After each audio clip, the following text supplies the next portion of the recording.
Santiago González Varas Ibáñez, cortos sobre libros largos. En esta ocasión sí que es cierto porque voy a informar, para quien no los conozca, de estos 3 tomos de Historia de la Estética de Tatarkiewicz.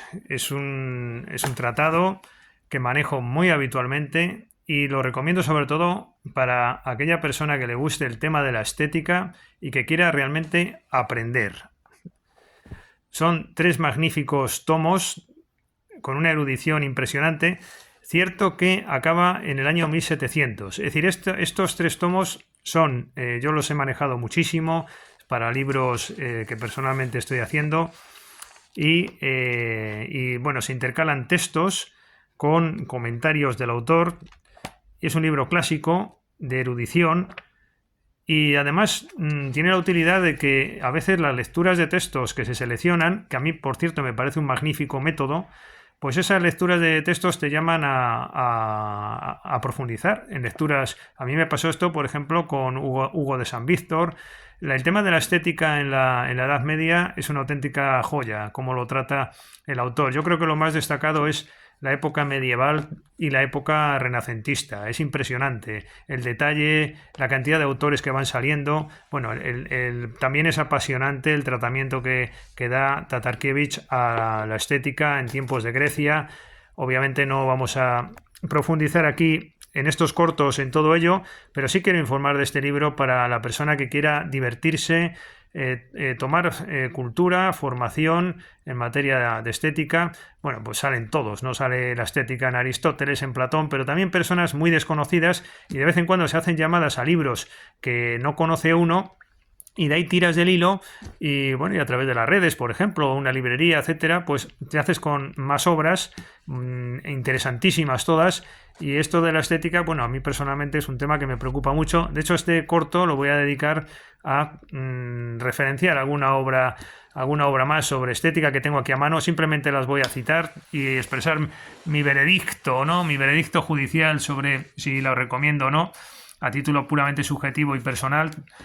Y algunas que tengo por aquí a mano. Es una temática, como digo, que cultivo personalmente, pero me sirve de inspiración, incluso para versificar, diríamos así. Bueno, ¿qué más libros tengo por aquí a mano sobre estética?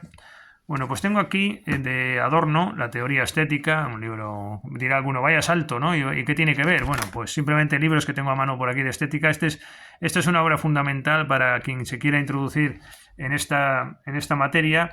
Yo lo que pasa es que, bueno, les anuncio, porque sobre estas cuestiones volveré con más detalle. Estos son fuentes que manejo, algunas de ellas, no todas, las que tengo por aquí cerquita hoy, pero volveré sobre esto con un próximo libro cuando lo saque, lo publique, y sí me gustaría profundizar en contar mis propias teorías, pero tengo que adelantar al hilo de Adorno, que lo admiro mucho, pero yo soy precisamente lo opuesto, ¿no? Todo esto de la industria cultural y el capitalismo opresor ha dado lugar a ríos de tinta, ¿no? A océanos de tinta, ¿no? A partir de Adorno y antes de Walter Benjamin, el discurso se volvió de este carácter de la cultura y el arte al servicio de un mensaje político, el capitalismo destructor, manipulador. Todo esto viene de aquí, la industria cultural que manipula a la gente. Yo precisamente el libro que voy a publicar, o eso espero, un ensayo de grandes dimensiones, es la tesis opuesta, es poner en valor el gusto popular y la soberanía popular, que yo llamo soberanía pop, como claves generadoras de cultura, a diferencia, como digo, de lo que propugna Adorno, cuya concepción consiste básicamente en que el pueblo está dormido y le manipulan las industrias culturales, que me parece que tiene en parte razón, y sobre todo en esa época, pero me parece primero un discurso bastante desfasado actualmente, y que no ha traído mucho bueno, sino más bien malo. Incluso ya es tanto el hartazgo que a uno le produce esa concepción de la cultura y el arte al servicio de la causa política, etcétera, que ya hasta se echa de menos la cultura burguesa. Sobre todo, volveré sobre esta cuestión, pero yo tampoco me identifico precisamente con lo burgués.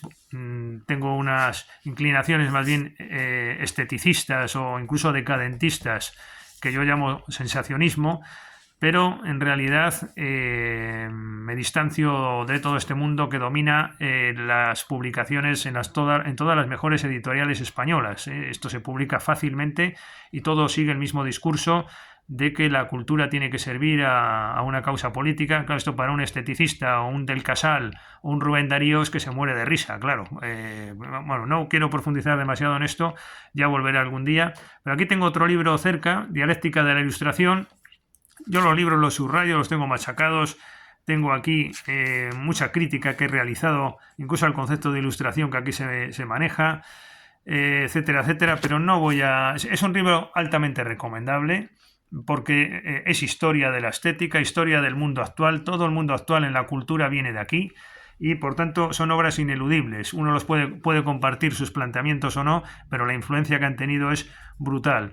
Un libro también, son saltos que no tienen nada que ver uno con otro, pero un libro que recomiendo mucho también es este, creo que es un profesor de Salamanca o catedrático allí, José Luis Molinuevo, un autor conocido, de arte e historia en Heidegger, el espacio político del arte, sobre este tipo de influencias. Es un libro que recomiendo mucho también.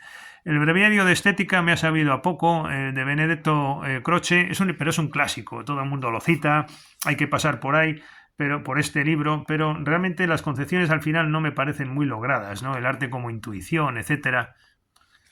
Bueno, me estoy riendo porque veo que me sale aquí nada menos que la deshumanización del arte, ¿no? De Ortega y Gasset. Esto da de sí para muchos episodios, ¿verdad?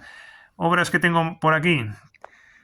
Bueno, pues me sale Teoría de la clase ociosa, ¿no? De Thorstein Veblen, en Alianza Editorial. Este es un libro, creo recordar, que recomendaba muchísimo Borges. Y la idea que tengo de él, porque, bueno, no hace un tiempecito que lo leí, pero es que propugna, lo tengo súper estudiado, y propugna una idea que es que siempre ha habido, desde el origen de los tiempos, una clase ociosa, gente que no le gusta trabajar y que se las ingenia para no trabajar, y es la clase ociosa. Y esa clase utiliza el arte y la cultura como distinción, y llegan a ser esa clase superior o ociosa a través de la marrullería, de la manipulación, cumpliendo el arte pues una función a sus propios fines, ¿no? De este tipo. Bueno, por aquí me sale Bourdieu, nada menos. Pierre Bourdieu, ¿no? Creo que murió a principios de este siglo, por el 2000, 2002, por ahí. Es un autor de una enorme influencia. En el tema del gusto, como hablábamos del anterior autor, este es uno de los referentes esenciales, ¿no? Siempre que se habla del gusto y las clases sociales sale su nombre. La idea esencial es que sigue apostando por la estratificación social, los gustos sociales, analiza la sociedad de su época, de los años 60, en Francia. Creo que los enfoques quizás están ya superados, en mi opinión, pero parecen muy actuales según muchos tratadistas. Y en esencia, pues bueno, viene a decir que la estratificación social, etcétera, pues no depende solo de factores económicos, sino también de otro tipo de factores, pero el gusto está vinculado al hábitus, que llama él, y a esa estratificación social con estos caracteres, ¿no? Por aquí sale Dorfles, que es uno de los referentes también en materia estética, un gran pensador. Yo lo sigo mucho también. Tengo aquí el Devenir de la crítica. Sin embargo, tengo más presente Nuevos ritos, nuevos mitos, que es un libro que he leído más recientemente de él, y es uno de los pocos autores que pone en valor el tema de lo pop, y yo coincido con sus planteamientos, a diferencia de la ingente producción científica en sentido contrario, lo de científica con un poco de ironía, en el sentido de que coincido con Dorfles de que desde a finales del siglo XIX se produce esta invasión de lo pop y de lo kitsch, y entonces eso produce un cierto declive cultural, fijándose en el gusto, precisamente. Por aquí me sale otro de los grandes referentes, Donald Kuspit. Este libro se titula Arte Digital y Videoarte, publicado por el Círculo de Bellas Artes, en estos libritos que saca tan originales. Yo soy un asiduo comprador de este tipo de publicaciones. Y bueno, pues trata de la digitalización del arte. También habla de todo, y como estos libros de estética muchas veces no habla de todo y de nada. Pasa después a Hegel. Yo creo que son estudios que van realizando. Fíjense qué salto más espectacular vamos a dar. Esto es un salto tremendo, ¿no? A Montesquieu, Ensayo sobre el gusto, pero está publicado en la editorial Casimiro. Este es un librito pequeñín, pero tengo que decir que es muy curioso porque, bueno, aquí habla del gusto, de la delicadeza. Creo recordar que los autores de la enciclopedia francesa quisieron contar con Montesquieu para que escribiera, ¿no? Una de las voces. Y Montesquieu, gran jurista, ¿no? Y de, bueno, no sé si gran, porque tengo mis dudas también, pero por lo menos jurista famoso de su época, en vez de escribir sobre derecho, escribió la voz estética dentro de la enciclopedia, ¿no? Y es un dato que llama la atención. Bueno, esto sigue un poco las coordenadas de la época, los placeres de la simetría, los placeres de la sorpresa. Ya saben que el esplendor de la cultura, como decía Graja Gorkai, ¿no? Laszlo, el premio Nobel, la cultura muere en el siglo XVIII. Hay un libro de Chesterton también que dice que la cultura es el siglo XVIII y nada más, ¿no? Bueno, ahí es una corriente de opinión que en parte yo también comparto, y si tuviera tiempo lo desarrollaría, y qué supuso la Revolución Francesa como chabacanería cultural, ¿no? Bueno, la verdad es que lo tenía a mano. Lo de Chesterton, realmente, la cita es la siguiente, es que es muy bonita esta cita. Bueno, esto un poco improvisado, son charlas de cultura en definitiva a veces, ¿no? Nunca entenderemos el siglo XVIII mientras persistamos en creer que la retórica es artificial por ser artística. Antes bien, antes de hacer crítica o valoración alguna del siglo XVIII, hay que convenir previamente en su perfecta sinceridad artística. Es decir, el siglo XVIII es la perfecta sinceridad artística. Es cuando se da el Staatskultur, el estado de la cultura realmente, y es la magnificencia de la cultura como ratio incluso de ordenación social. En toda esa época pues se da el gusto por la ley. Montesquieu, que estaba hablando de él, en realidad lo que tenía era un gusto estético por la ley, y estos ilustrados tenían un gusto por la ley, un gusto estético por la ley, le gustaba la ley con un planteamiento estético también, porque había un gusto hacia lo legal. La referencia de Chesterton, por cierto, es de Breve Historia de Inglaterra. Es un librito, un ensayo, en la editorial Verbum, muy aconsejable, y también la editorial es una gran editorial madrileña, especializada en gran medida en literatura cubana, y el libro muy interesante. Bueno, al hilo de todo esto, a mí siempre me ha interesado comprar también libros sobre las emociones, rozando un poquito el carácter científico, pero sobre todo filosófico. Por ejemplo, en este libro de Victoria Camps, El gobierno de las emociones, en Herder, es una editorial referente, ¿no?, en el mundo intelectual, pues habla de Spinoza, de Aristóteles, de Hume, etcétera, etcétera. Una obra recomendable del gobierno de las emociones, ¿no? Es un mundo que se relaciona con las sensaciones, con el arte, y se me ha ocurrido plantearlo aquí, igual que lo sublime como fundamento del arte frente a lo bello, de Ilia Galán, un gran autor contemporáneo que además tiene mi edad, los 60 recién cumplidos creo que tiene Ilia, es un gran profesor, y habla de lo sublime como fundamento del arte frente a lo bello, una gran idea. Obviamente no vamos aquí ahora a hablar de Das Erhabene, ¿no?, lo sublime y todo lo que eso representa, con Kant, etcétera, pero bueno, dejamos referencia. Y otro de las emociones es de Christophe André y François Lelord, que es La fuerza de las emociones. Pues otro librito que no puedo en esta ocasión ni recomendarlo, ¿no?, porque no me acuerdo de la lectura que le di en su momento, a este libro, no lo recuerdo.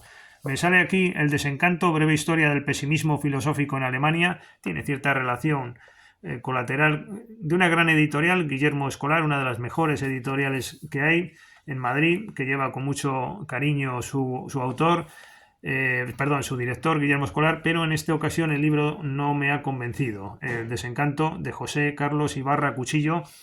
Cuando no tengo una crítica favorable, prefiero no ahondar demasiado. Es un libro recomendable, por supuesto, pero a mí personalmente, y es puramente subjetivo, me ha resultado un poquito básico. Es decir, no he aprendido nada, porque esto todo ya me lo sabía, ¿no? Todo el pesimismo alemán y de Schopenhauer, pero para las personas que quizás esto no lo conozcan, pues le pueda resultar de especial interés. También el tema de la estética y etcétera, la melancolía, se suele relacionar con el genio y la locura. El genio pues está rozando la locura, hay una conexión claramente entre ambos planos. Y aquí tengo el libro de Philippe Brenot, El genio y la locura, que es un libro muy conocido. Bueno, simplemente lo cito. Para esta temática pues, es recomendable. El otro clásico de Paul Valéry, Teoría, Poética y Estética. Un libro de un profesor, creo que es catedrático en Granada, creo recordar, José Antonio González Alcantuz, El rapto del arte, Antropología cultural del deseo estético. Nuevamente, no es un libro hombre, es un libro interesante, por supuesto, pero no he aprendido tanto, ¿no?, en su lectura. Tengo aquí pendiente de lectura José Lezama Lima, Escritos de Estética. Lezama Lima es uno de mis escritores favoritos. La obra Paradiso a mí me parece que tiene la misma altura que cualquier obra de Thomas Mann o incluso de Marcel Proust. Bueno, yo creo que además tiene una cierta relación con Proust. Y como anécdota tengo que contar que no he visto un resumen bueno de su obra Paradiso. Creo que me voy a animar. Yo lo tengo reseñado por escrito.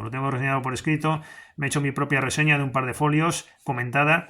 Pero ahora me contengo, no voy a explicarlo. Tengo aquí de Boecio Los estoicos, de la consolación por la filosofía. Y si lo digo es porque me sirve de trampolín para citar el libro de Ramón Andrés, Filosofía y Consuelo de la Música, con acantilado, porque es un gran libro. Este sí que es un gran libro, es un gran autor. Es como una especie de Pascal Quignard, vaya piropo que le estoy haciendo, porque Pascal Quignard es uno de los favoritos de todos los intelectuales y por supuesto es uno de mis favoritos también. Quizás está un poquito sobredimensionado cuando lees todo. Al principio te encanta y tan poético, tan filosófico, tan musical, ¿no? El mundo de la música relacionado con las emociones, la poesía, la filosofía, el ensayo, eso es una bomba, ¿no? Eso es lo más bonito del mundo, ¿no? Eso es más bonito que cualquier cosa del universo. Pero después cuando profundizas, bueno, vaya, yo creo que quizás es un autor genial, es uno de mis favoritos, pero no sé qué decir. Al final como le falta un poquito, pero otro que está en esa onda genial. Bueno, aparte de Eugenio Trías y todos estos que uno admira, es Ramón Andrés, ¿no? El libro que acabo de citar es un autor vivo, como para los que no lo conozcan, en YouTube salen también entrevistas, etcétera, muy pausado hablando el hombre, es un sabio, y este libro lo he relacionado con el de Boecio porque este es el consuelo a través de la filosofía. Yo tengo un libro también de esto, que es Juicio a un abogado incrédulo, consuelos para los que un día perdieron un pleito. Bueno, esto del consuelo es una cosa que necesita la gente. Mira, no, igual era merecedor de un corto aparte. Y estas divagaciones culturales creo que es lo bonito de la cultura, ¿no? Y eso que es una hora muy temprana y solo he bebido infusiones naturales. Nadie piense lo contrario. Pero esto sí es verdad que si se asocia con un poquito ya. Yo la verdad es que bebo muy poco, pero como dicen algunos autores, la melancolía se cura con la poesía, los paisajes y un poco del vino, ¿no?, que tiene cierta magia. Y que conste que bebo muy poquito, pero es verdad que cuando lo pruebo sí que le hago los honores, por decirlo. Igual bebo un vaso cada semana o algo así, o dos o tres, pero realmente cuando lo pruebo es algo como cuando ves un paisaje, ¿no?, que te llena realmente, ¿no? Lo sabes apreciar, por decirlo así, ¿no? Bueno, pues Ramón Andrés es el consuelo de la existencia, de la realidad, a través de la música. Y tiene una serie de, que si Ficino, que si da muchos renacentistas, que si el otro autor, una erudición brutal. Y esto del consuelo pues se relaciona con lo estético, cómo no. Y ahora vamos a dar un salto gigante, porque esta es otra de las claves para mí de la estética, ¿no? El hermano Hitler de Thomas Mann, que está en un librito de Herder con Jürgen Habermas y Eric Nolte. Es un ensayo interesantísimo. Y bueno, la primera parte de Habermas y Nolte es porque se quiere evitar el debate que se plantea es si se puede evitar esa imagen tan negativa de Alemania.